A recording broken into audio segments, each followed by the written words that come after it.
नमस्कार, स्वागत है आपका। छत्तीसगढ़ में तीनों चरणों के मतदान हो चुके हैं और अच्छी खासी वोटिंग छत्तीसगढ़ में हुई है।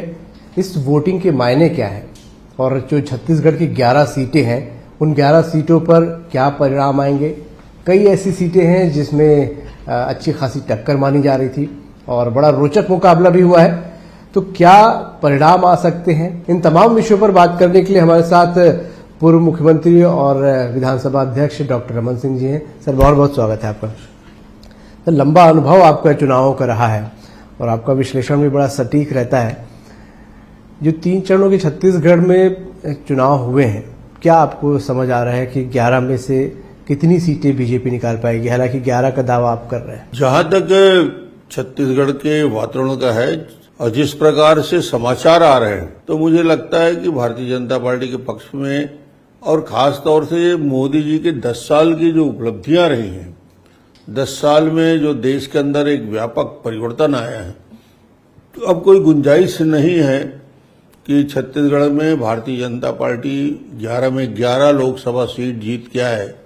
क्योंकि पिछले चुनाव से यदि तुलना करते हैं, पिछले चुनाव में भारतीय जनता पार्टी सबसे खराब स्थिति में थी। हमारे सिर्फ 15 विधायक जीत के आए थे। सरकार में कांग्रेस थी, बड़ी बड़ी बातें कांग्रेस के लोग कर रहे थे और उस दौर में भी जब उनके पास उनकी स्थिति बहुत मजबूत थी, भारतीय जनता पार्टी ने चुनाव को लड़ा और छत्तीसगढ़ का मतदाता देश के लिए और देश के विकास के लिए मोदी जी को आशीर्वाद दिया और 11 में 9 लोकसभा सीट उन परिस्थितियों में भी हम जीते। और उसके पहले के चुनाव, यदि लोकसभा के 4 चुनाव की समीक्षा करेंगे तो उन 4 चुनाव में जो रिजल्ट आए हैं वो ये बताता है कि देश के स्थायित्व के लिए भारतीय जनता पार्टी और मोदी जी के साथ छत्तीसगढ़ की जनता बीजेपी के साथ जुड़ी हुई है। मैं पूरे विश्वास के साथ कह सकता हूं कि भारतीय जनता पार्टी शानदार जीत के साथ आगे बढ़ेगी और देश में पूर्ण बहुमत के साथ भारतीय जनता पार्टी जो बात करती है 400 पार, तो ये नारा निश्चित रूप से यथार्थ में बदलेगा और प्रचंड बहुमत के साथ मोदी जी तीसरी बार इस देश के प्रधानमंत्री बनेंगे। सबसे ज्यादा चर्चा छत्तीसगढ़ की इन 11 सीटों में जिस पर हो रही है राजनांदगांव की। पूर्व मुख्यमंत्री भूपेश बघेल वहां से हैं और आप खुद राजनांदगांव से विधायक भी हैं। राजनांदगांव से आप सांसद भी रह चुके हैं, वहां की तासीर आप बेहतर समझते हैं। क्या लग रहा है, जिससे भी बात करूं यही पूछता है कि राजनांदगांव में क्या होगा? राजनांदगांव में क्या होगा ये स्पष्ट मतदान की गिनती के बाद लोगों को समझ में आएगा। राजनांदगांव का तासीर जो है, राजनांदगांव के लोगों की रुचि जो है भारतीय जनता पार्टी के साथ हमेशा जुड़ा हुआ है। और ऐसा नहीं है कि एक पूर्व मुख्यमंत्री दुर्ग से आके पहली बार चुनाव लड़ रहे हैं। इसके पहले भी पूर्व मुख्यमंत्री, पूर्व राज्यपाल दुर्ग से आके राजनांदगांव लोकसभा आजमा चुके हैं। मोतीलाल वोरा जी के साथ चुनावी संघर्ष में भारतीय जनता पार्टी के प्रत्याशी के नाते मैं था। अब फिर वापस भूपेश बघेल आए हैं पूर्व मुख्यमंत्री की हैसियत से। तो पिछले बार भी रिजेक्ट किया था और कांग्रेस को हराया था, इस बार भी भूपेश को दुर्ग लौटना पड़ेगा, ये निश्चित है। क्योंकि राजनांदगांव की मतदाता देश के विकास के लिए मोदी जी को कमल में बटन दबाकर मुहर लगाएगी। भूपेश कहीं नहीं है। दुर्ग की जगह राजनांदगांव क्यों चुनते हैं बड़े चेहरे कांग्रेस के? दुर्ग का तासीर है, राजनीतिक तासीर है कि वहाँ के लोग पूरे प्रदेश में जाके चुनाव लड़ते हैं, जीतते हारते हैं, तो वो एक प्रक्रिया का हिस्सा है। कांग्रेस ने उनको टिकट दी है, तो ठीक बात है। यहाँ 4 बार रैलियां उनकी हो चुकी, देश भर में भी रैली कर रहे हैं। कांग्रेस के मैनिफेस्टो को खास तौर पर निशाना बना रहे हैं कि तुष्टीकरण का जिक्र कर रहे हैं, या सैम पित्रोदा का जो विरासत वाला बयान था वो आप लोगों ने बड़े मजबूती से पकड़ा हुआ है। ये कितना फायदा दिलाएगा? कांग्रेस की विचारधारा में राहुल गांधी का नेतृत्व जो अभी तक मैच्योर नहीं हुआ है, अब ये इनकी आर्थिक नीतियों को निर्धारण करने वाले जो विशेषज्ञ हैं, उसमें एक बड़ा नाम अमेरिका में रहने वाले अर्थशास्त्री सैम का है, सैम पित्रोदा का है। और उन्होंने जिस प्रकार की बातें राष्ट्रीय अंतर्राष्ट्रीय स्तर में कही है कि पैतृक संपत्ति में अमेरिका में अधिकार रहता है 55 और 45% में सरकार 55% हिस्सा ले लेती है, उसके वारिसों को सिर्फ 45% मिलता है। तो सैम कहता है कि ये बहुत अच्छी प्रक्रिया है और इसको हिंदुस्तान में कांग्रेस की सरकार यदि चाहेगी तो इसका क्रियान्वयन कर सकती है। मगर ये हिंदुस्तान है भाई, अमेरिका नहीं है। यहाँ परंपरागत पीढ़ियों दर पीढ़ी मकान और दुकान और खेती और बाकी चीज चलता है, इसमें सरकार का कोई हक हो नहीं सकता।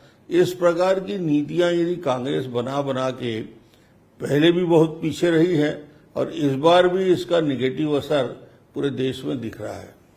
छत्तीसगढ़ में एक और सीट है बस्तर में, काफी चर्चा में रही है। बस्तर पिछली बार आप लोगों की जीत नहीं हुई थी। इस बार कवासी लखमा मैदान में उतरे, वहां से आपके प्रत्याशी बिल्कुल नए हैं। या उसके अलावा हम कांकेर की बात कर लें, कांकेर को भी थोड़ा सा टक्कर वाली सीट माना जा रहा है। आपका क्या विश्लेषण है? जिस प्रकार की स्थिति भारतीय जनता पार्टी और कांग्रेस के प्रत्याशियों का आकलन करेंगे तो साफ है कि भारतीय जनता पार्टी इस बार लोकसभा की दृष्टि से और सबसे बड़ी बात सीट वाइज एनालिसिस करने की बहुत जरूरत मैं नहीं समझता। एक विश्वास मोदी गारंटी है, मतदाता का रुझान मोदी के बातों पर विश्वास करते हुए प्रत्याशियों में कहीं कम ज्यादा हो सकता है, मगर देश की जनता, छत्तीसगढ़ की जनता, बस्तर की जनता या सरगुजा की जनता हो, वो मोदी के नाम पे भरोसा करती है, मोदी की गारंटी पे भरोसा करती है। और देखिए आप, 4 महीने हुए नहीं हैं लोकसभा चुनाव के बाद विधानसभा चुनाव हुए और 4 महीने विधानसभा चुनाव के बाद सरकार बनने के बाद जो मोदी जी की गारंटी थी राज्य में, उस मोदी गारंटी को 100% क्रियान्वयन विष्णुदेव ने किया है। तो एक भरोसा जमता है। न केवल धान की कीमत 3100 रुपया किया गया, 21 क्विंटल धान खरीदी की व्यवस्था भारतीय जनता पार्टी ने वादा किया था, ये मोदी गारंटी, और इसको हमने 100% इतिहास का सबसे ज्यादा धान खरीदी इस साल हमने किया। दूसरा वादा हमने किया था कि 2 साल का बोनस जो बाकी है 3,740 रुपया, वो 3,740 करोड़ रुपया ये हम किसानों को देंगे। 2 साल का बोनस, उसको देने का काम भारतीय जनता पार्टी ने किया और बेहतर व्यवस्था छत्तीसगढ़ में बनाने का काम किया। इसके साथ ही साथ महतारी वंदन योजना में 70 लाख परिवारों के लिए जीवन में खुशहाली आने के लिए हमारी बहनों के लिए 1,000 रुपया 70 लाख परिवार को देने का काम किया। सबसे बड़ी असफलता जो भूपेश बघेल के राजनीति का सबसे बड़ा ब्लंडर मैं कहता हूं, सबसे बड़ा अपराध भी कह सकता हूं मैं, कि 18 लाख आवास गरीबों से छीनने का काम किया है। तो आज घोषणाओं में यदि बात करें, मोदी गारंटी में बात करें, तो छत्तीसगढ़ की जनता को 18 लाख आवास देने का वादा यदि किसी ने किया था तो भारतीय जनता पार्टी ने किया है।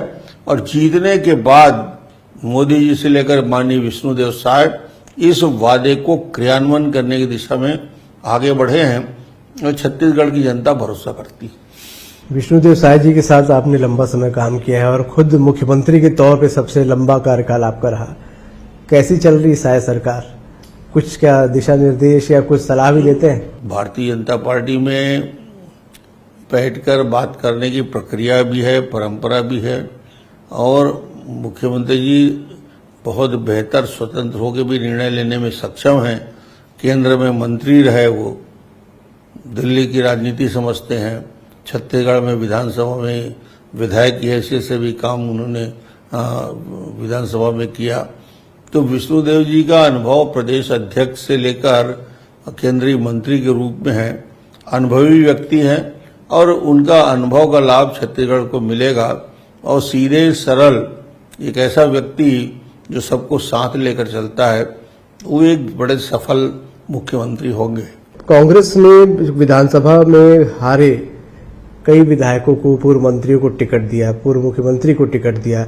इसके पीछे क्या रणनीति, क्या लगता है कांग्रेस इस रणनीति में कामयाब हुई है जो उसका मकसद था कि अच्छी टक्कर दे सके? तो मुझे लगता है इसका कोई बहुत पॉजिटिव असर नहीं पड़ेगा और इसमें कांग्रेस के सामने प्रश्न ये हो गया था कि चुनाव लड़ने के लिए लोग तैयार नहीं हैं। जहां तैयार भी हो गए हैं, अनमने ढंग से चुनाव लड़ रहे हैं। रायपुर में तो लगता ही नहीं कि कोई प्रत्याशी कांग्रेस का दिखता था। ऐसे बहुत सारे लोकसभा में कांग्रेस के प्रत्याशी को लोग ढूंढ रहे थे कि कांग्रेस का प्रत्याशी कौन है और कहां है। अभी राहुल गांधी का जिक्र है। राहुल गांधी अब अमेठी से रायबरेली शिफ्ट हो गए हैं। रायबरेली से चुनाव लड़ रहे हैं वहां पर, और पूर्व मुख्यमंत्री भूपेश बघेल को ऑब्जर्वर बना दिया गया है। राष्ट्रव्यापी आप यात्रा भी निकाल रहे हो, राष्ट्रीय अध्यक्ष भी रहे हो, नेतृत्व भी आप कर रहे हो, आपको भावी बड़े नेता के रूप में चिन्हांकित भी किया जा रहा है, मगर आखिरी मिनट में सभा के क्षेत्र बदलना ये बताता है कि अनिर्णय की क्या स्थिति कांग्रेस के अंदर है। और वहां से पलायन करना, ये तो राजनीति में पलायन कहलाता है। जो हमारी परंपरागत सीट है उसको छोड़कर हम यदि भागते हैं तो इसका पूरे देश में प्रतिक्रिया होती है। और भूपेश बघेल जी को जिम्मेदारी मिली ऑब्जर्वर की। अब भूपेश जी को छत्तीसगढ़ में बहुत कमाल किया है। छत्तीसगढ़ में सरकार की हालत क्या किए हैं, अब उनको पर्यवेक्षक बनाया गया है। तो वही स्थिति रहेगी जो छत्तीसगढ़ के चुनाव में हुआ था। हाल में एक विवाद सामने आया और आज राधिका खेड़े बीजेपी में शामिल भी हो गई। छत्तीसगढ़ कांग्रेस भवन में लेकर जो विवाद सामने आया, पिछले 5-6 दिनों तक लगातार सुर्खियां बटोरता रहा, उसे कैसे देखते हैं? तरह तरह के आरोप उन्होंने लगाया। राम मंदिर वो गई इसलिए भी ऐसा उनको साइडलाइन किया गया, या यहाँ पर जो विवाद आया महिला सुरक्षित नहीं, जैसे बहुत से आरोप उन्होंने लगाए। मूलतः ही कांग्रेस का अंदरूनी मामला रहा। कांग्रेस की वो राष्ट्रीय प्रवक्ता रही, वरिष्ठ नेता रही, छत्तीसगढ़ के प्रभारी लगातार 3 चुनाव में रही, मगर उनका जो बयान है उसको देखने के बाद बहुत दुख हुआ कि कांग्रेस जैसी राजनीतिक दल के अंदर, कांग्रेस के अंदर यदि किसी महिला के साथ, वो भी राष्ट्रीय प्रवक्ता जैसे उच्च पद में बैठे हुई महिला के साथ जिस प्रकार उनके शब्दों में जो व्यवहार किया गया, जिस प्रकार उनको अपमानित किया गया, जिस प्रकार उनको प्रताड़ित किया गया, तो ये कांग्रेस का कल्चर बताता है कि क्या संस्कृति कांग्रेस के अंदर पनप रही है। और कांग्रेस में जो गिरावट आई है उसके पीछे यही संस्कृति है जो आज देखने को मिला।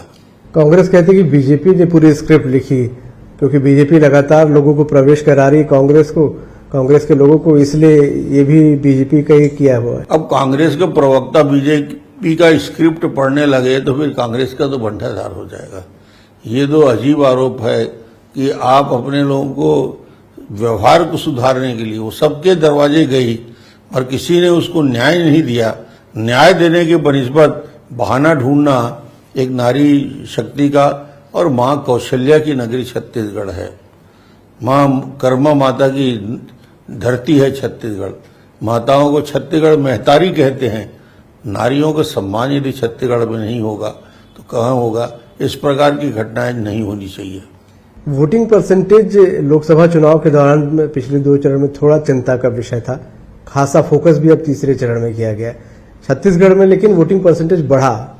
ये कैसे देखते? देश भर में कम होना और छत्तीसगढ़ में बढ़ना, क्या आपको कोई ट्रेंड नजर आता है? छत्तीसगढ़ में मतदान का प्रतिशत 2 चरण के में हम देखते हैं तो अन्य चुनाव की तुलना में थोड़ा बहुत कम ज्यादा रहता है, मगर रुझान जो दिख रहा है वो रुझान स्पष्ट रूप से मैं कह सकता हूं कि बहुत पॉजिटिव रहा, सकारात्मक रहा।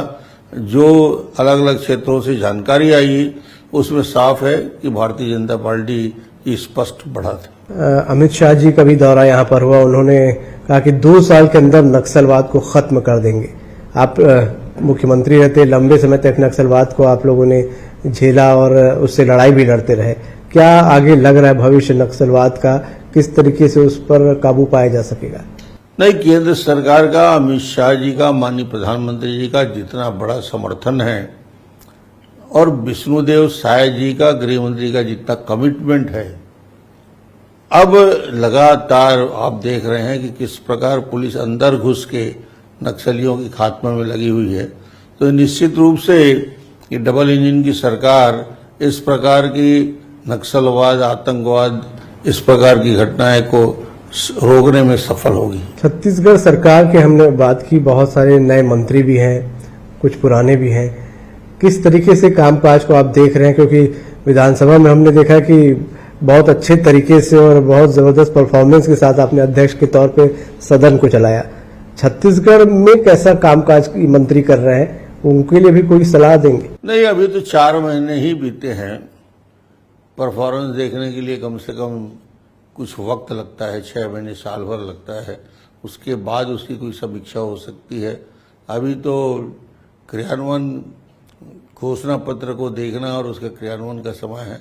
मगर मुझे लगता है कि भारतीय जनता पार्टी के संस्कारित लोग हैं, बेहतर काम करेंगे और जो हमारी गारंटी है मोदी जी की या जो घोषणा पत्र है उसका 100% क्रियान्वयन होगा। कई सारे पदों पर आप रहे हैं, केंद्रीय राज्य मंत्री रहे, मुख्यमंत्री, अध्यक्ष, अब विधानसभा अध्यक्ष। किस तरीके से एंजॉय कर रहे हैं इस पद को? कभी कुछ मांगा नहीं, जो संगठन ने निर्णय लिया मैं जानता हूं कि क्रियान्वयन करना ही एक कार्यकर्ता के लिए सबसे बड़ा काम है। तो कभी पार्षद के रूप में, कभी विधायक के रूप में, फिर केंद्रीय मंत्री के रूप में लोकसभा दिल्ली जाने के लिए काम किया, फिर प्रदेश अध्यक्ष पार्टी ने बनाया, छत्तीसगढ़ में लौट के आके प्रदेश अध्यक्ष, फिर 3 बार मुख्यमंत्री बना, 5 साल विपक्ष में रहा और अब एक नई भूमिका, स्पीकर की भूमिका दी गई है।